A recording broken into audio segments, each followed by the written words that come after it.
I will devote this class and then the next one for this. Let's talk about something very simple. We start with something very simple. What is a Euclidean vector space? You all know it. You live in this world, right? So in a Euclidean vector space, what is a vector space, right? Well, basically, I would say that one, right? It has some elements, a space elements. Well, what are they, the elements? Of course, they are the vectors, right?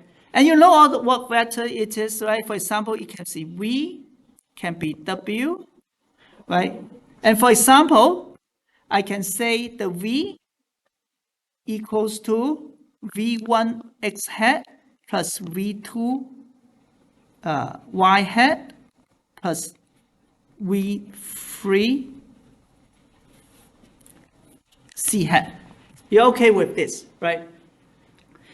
And I just want to introduce one notation. When they tell you that a vector is V hat, do you ask why?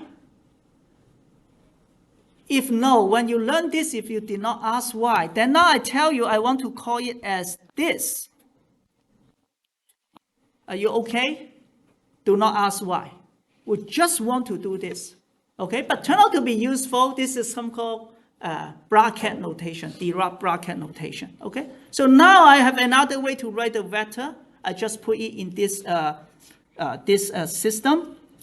Well, because I need to do some operations, so I also want to define W vector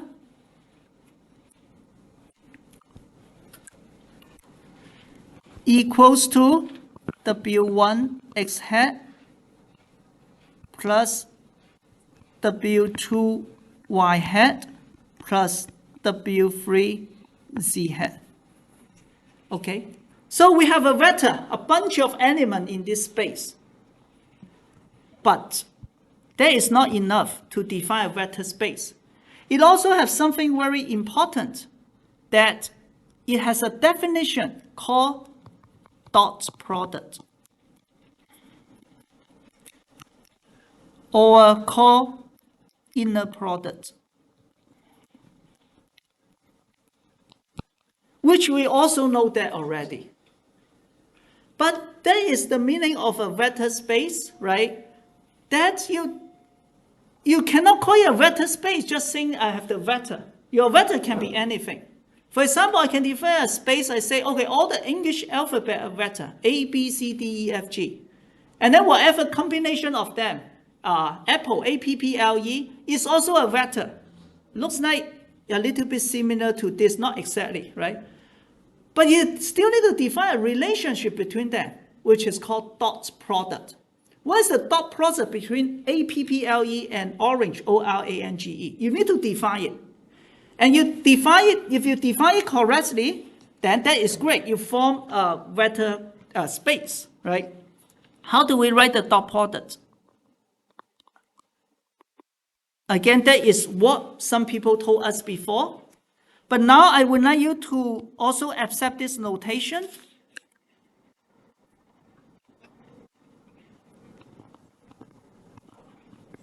A Bra-ket notation, bracket, okay? So this one we need to go to more detail or have more explanation later. But basically, that is just a notation, accept it for now. We need to go to more detail. And how we define it in our 3D space is defined as this one. W, because the W is on the left, so I write it as W1, W2, W3 times V1, V2, V3. You're familiar with this also, right? We sometimes write the vector as a column form.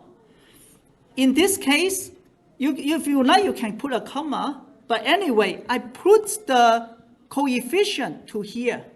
Yeah. Those are backwards, right? That what? Isn't the V the row vector? Oh, yeah. Sorry. Very good. He pointed out my mistake, right? So I make it backwards. So sorry for all of you. You need to change this.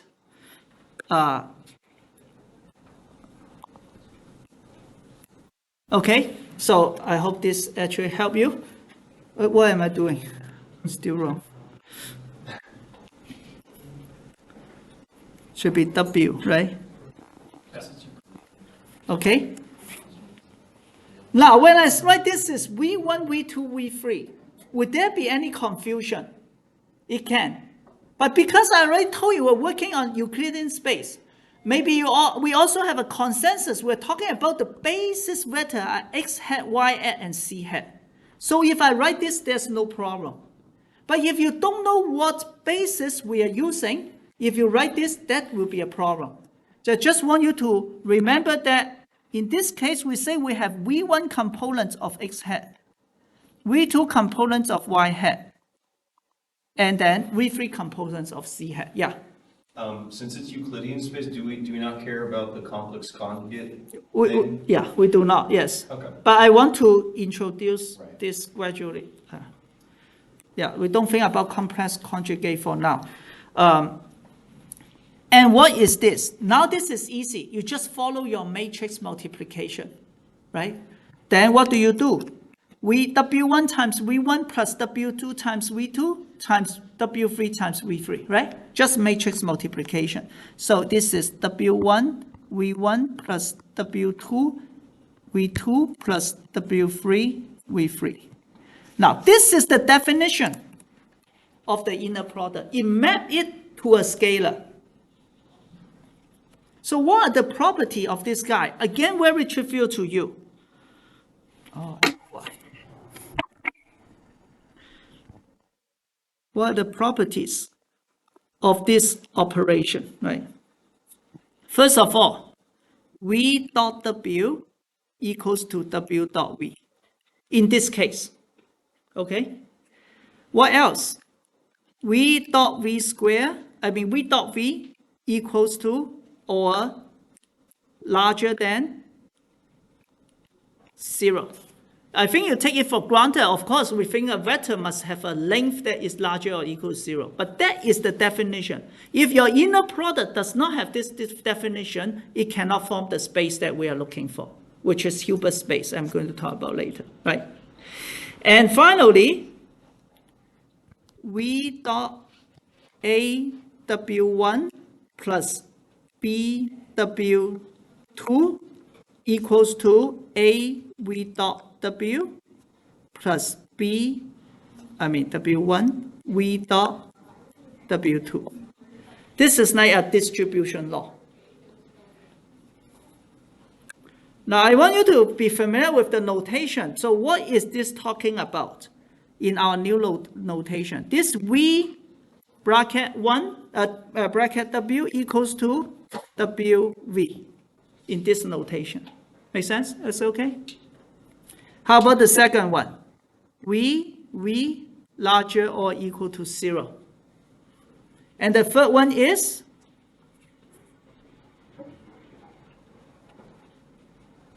V, okay, operates on A, W1 plus B, W2 equals to A.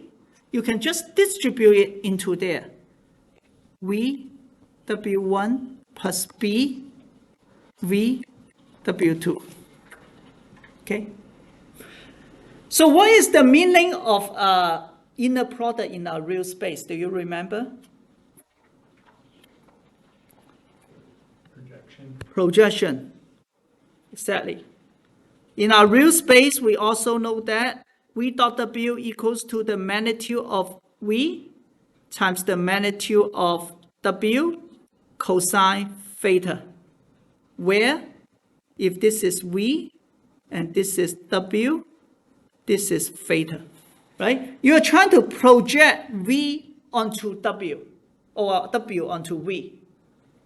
But you scale by the magnitude of V and W. Basically, is to find the common part. I did not define it successfully, but how about we call apple and apples? If I really define a vector using alphabet, maybe I can define the inner products as what they have in common. Then apple and apples, they have in common is APPLE. That is their inner product, right? Okay? So everything is the same, it's like what we learned before. The most important thing is I would like you to pay attention to this inner product is not something hand-waving. They have a very rigorous mathematical foundation, and they need to fulfill these three properties. This is the Euclidean vector space. We know very well, right? So a vector space is as simple as what we live in. How about a Hilbert space? That is what we will keep talking about. I mean, we won't keep talking about. But we will use this concept because all the qubit reside in a Hilbert space. It's just like the Euclidean vector space, but again, it's not necessarily something we can feel, okay? And I'm going to define it similarly. First, it has some elements. And what are they? They are the vectors. But these vectors are not necessarily the 3D vector. They are just vector. Treat it as an object, that's it. And what is a vector? Vector is a linear combination of the bases, right? So I can say, today I went to the supermarket, I bought some orange, some apple. If I say the basis vector of what I'm buying today is 1 apple, 1 orange, this is the basis vector. I could have bought 5, 1 apple, and 2, 1 orange, plus 2 orange. This is a vector, right? I may not be able to form a meaningful space, but this is an element, okay? So then, of course, it also fulfills this inner product definition. It has an inner product. And this inner product is exactly the same as what we discussed before. But however, in the Hilbert space, it can, I should say this first, right? Any vector, now I will just call it V. I'm not going to use V head arrow, right? It can be, what should I call it? How about call it V 1 x1 plus V2 x2 plus Vn xn. First, I can have n dimension, right? Not just 3 dimension. Second, V1 or Vi can be complex number. It doesn't need to be a real number. Yeah, in the 3D space, it's difficult to imagine what is the meaning of a complex number coefficient, right? But we agree that as long as you fulfill the mathematical definition, I can form anything. Even if you agree 1 apple can be the basis state of my vector space, right?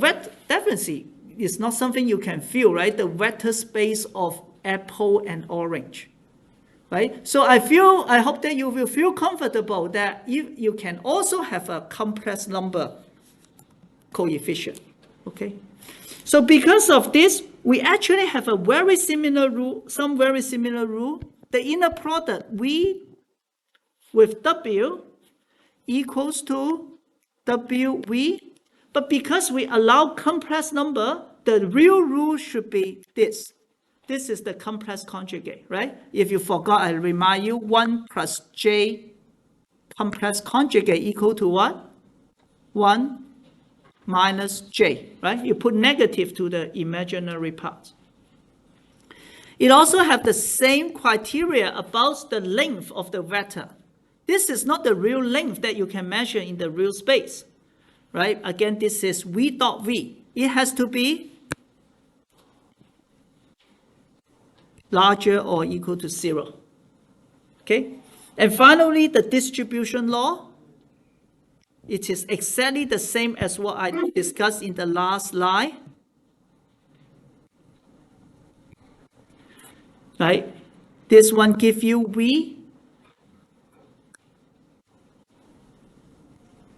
Maybe some of you are not familiar with this. Let me expand a little bit. This becomes V. And this is actually just A, W1 plus B, W2. right? Again, when I put this in this cat, it's just like I putting the head. I think that this is a vector. But in order to do inner product, I use something called bra on top, on the left, right? We will discuss a little bit more, but you just trust me, just an inner product from the left. And this will give us A, V, W1 plus B, V, W2.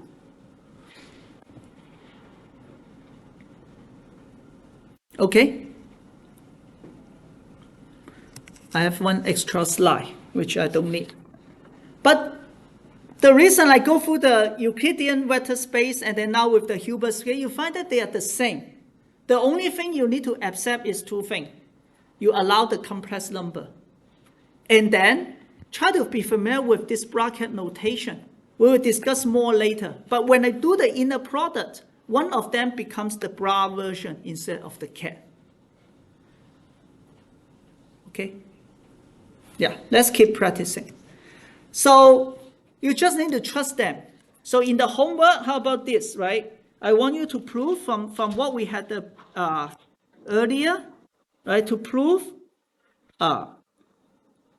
V A W equals to A V W. And then A V W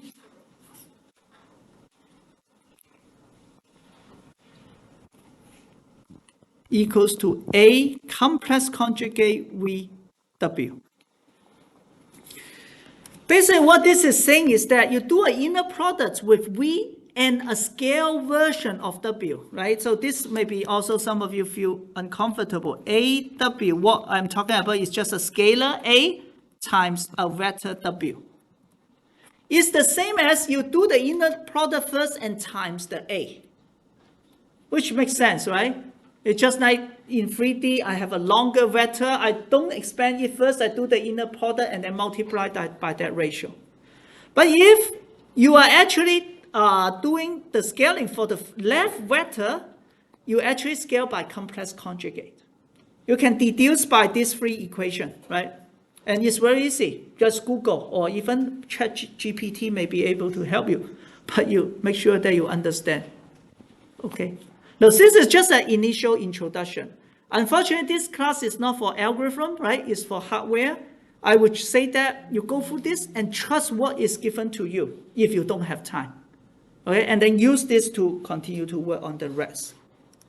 Okay, any questions?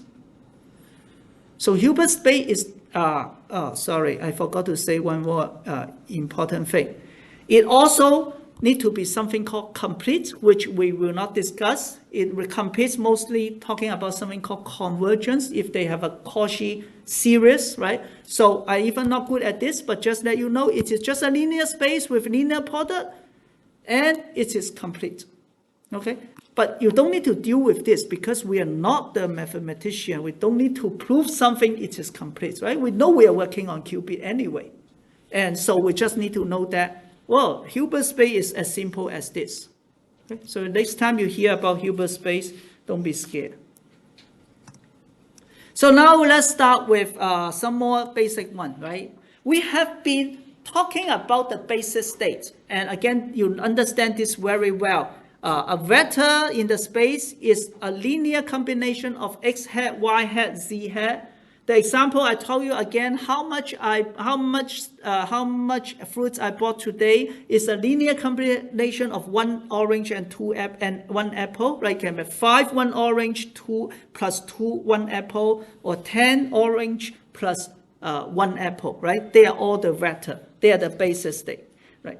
So if we look at this picture, it's not difficult to understand that what we have been saying about this V equals to V1 x hat plus V2 y hat plus V3 z hat, right? They are forming a linear combination from the basis states, right? And that's why I can write them as V1, V2, V3. And I understand that this refers to V1 components of x hat, and this refers to V3 components of z hat.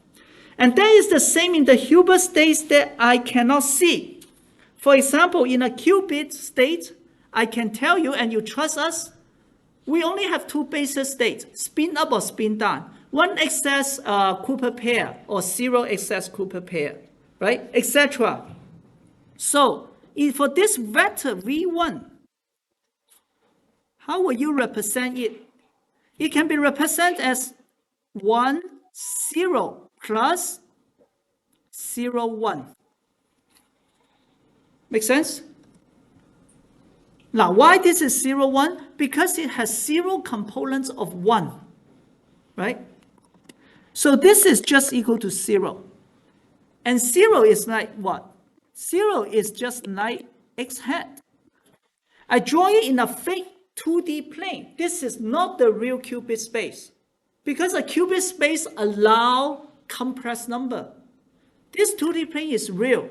All the vectors are formed by the real number, right? So I have this. This is one basis. But I can also represent this as like this, 1, 0, right? It means this is 1 component of 0 basis and 0 component of 1 basis. Now, I can also represent this in the plus minus basis. Okay? How will I represent it? If you do some math, this is 45 degrees. You find that this is 1 over square root 2 plus minus. You see that this cat notation is very useful. It just tells you there is a basis, like 1 orange, 1 apple. Okay? It means I have 1 over square root component of plus and 1 over square root component of minus.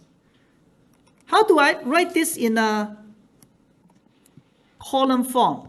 Any suggestion?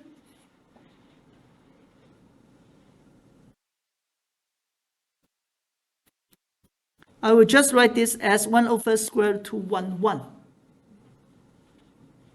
Then how come for the same vector, I have two different column form? It's just because I'm using two different bases. This is representing 1 plus. This is representing 1 minus. Right? So you need to be aware of this. When your derivation, you need to make sure that you are using the same basis when you are doing the computation. So that's another example, right? I bought 12 eggs. My father asked me how many you have bought. I say I bought 12. But then my mother asked me how many dozen have you bought. I say I bought 1. They are different bases. 12 is correct. 1 is also correct. But the main point is, next time my mother asked me to double the amount I have bought. Want me to buy 2. I need to know that she is talking about dozens instead of eggs, number 1 egg. Okay? So that is the same. You need to be very careful. After this, then basis is nothing. Once you agree there are some basis, you even don't need to understand what is the meaning of plus, what is the meaning of minus, what is the meaning of 0 or meaning of 1. And let's go back to the introduction. I said you can represent a qubit. How about represent it as happy and sad? That is also okay if you really can make a quantum computer from there, right? You fulfill the Hilbert space criteria, you can manipulate. Okay? So this is the basis, and a state is a vector. I want you to recognize this. Okay? Now, qubit is simple, right? We only have 2-dimensional because it only have 2 bases. But it's good to just go through a little bit about how about multi-dimensional. Okay? So if I have many dimensional, I will write it as A equals to A0 x hat 0 plus A1 x1 hat all the way to AN minus 1 xn minus 1 hat. What it's talking about is that I have a vector A is a linear combination of n basis vector in this n-dimensional space. It's not difficult, right? Because n can be 3, which is you already know, or 2, right? Well, we want to make our truth easier. We use the cat version. A equal to A0, I call this x0, plus A1, x1, plus all the way to an minus 1, xn minus 1. Okay? And then if I can call this happy and sad or one orange, if I am not confused, I even can write it as this. 0, 1, all the way to an minus 1.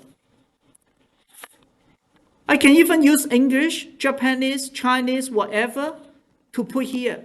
They are the same. They are talking about the same basis, the fundamental. Okay? So this is n-dimensional.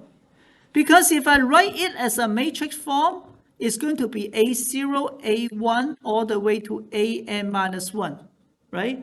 Again, when we write in matrix form, we remind ourselves, okay, I have A0 components of x0 hat. Okay, I have this much component of xn minus 1 hat. Okay? Then, what is the... I can also have another one like this. I call it B0, x0, plus all the way to bn minus 1, xn minus 1. Right? This is another vector. Now, we can have the Bra version of it. In order to do the inner product, we will do this. Right? We write it. Then how do we write it? You need to trust me. That is how we are going to write it. You are going to put the complex conjugate to all the coefficients, and then write the bar form of the basis vector.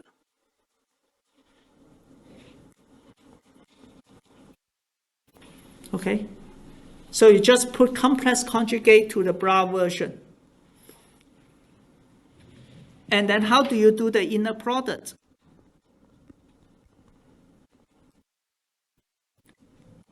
Oh, and I forgot to say that in matrix form, because it's Bra, so it becomes a row. And then you have B0 star, B1 star, all the way to Bn minus 1 star. Right? Make sure that you add the complex conjugate because it's no longer a real number. Okay? And of course, the inner product is BA, and you just do the matrix multiplication. It becomes A0, B0 star plus A1, B1 star plus all the way to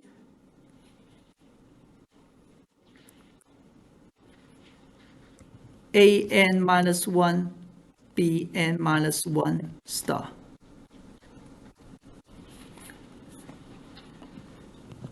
Okay. Is this okay? Let me see.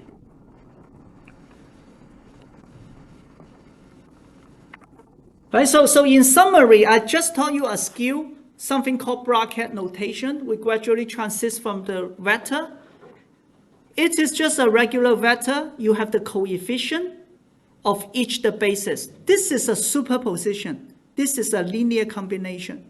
Then the Bra version is just that you put the basis vector in this Bra version, which is easy, but the coefficient becomes complex conjugate.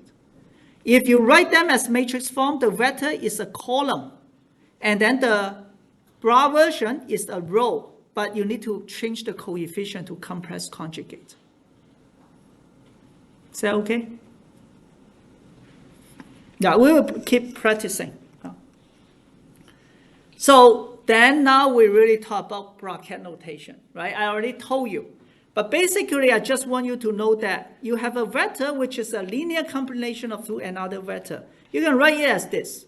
And you can even put anything inside. For example, this one is the final polarization, talking about the vector. It is this much of horizontal polarization plus that much of vertical polarization, right? You can take a look at my book that you can download for free, right? So now let's talk about superposition and measurement. You already know that again. When we write this vector as this, A equals to A0, x0, plus all the way to n minus 1, xn minus 1. This is a superposition already. It's just a linear combination. Okay? And particularly for qubits, right, we don't need to do so, always do multi-dimension or so general. Just for one qubit, right, it can be a state psi. This is a vector equals to alpha 0 plus beta 1. Or I can just call it alpha spin up if it is a spin qubit, and beta spin down.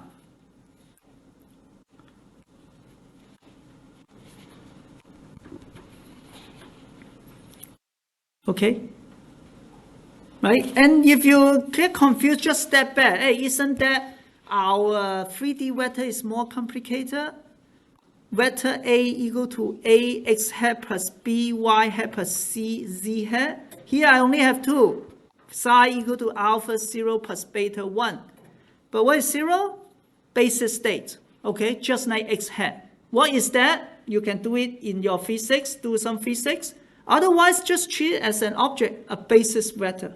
And all we are trying to do now is only need to worry about alpha and beta. Okay? So that is superposition. Now, if I do a measurement,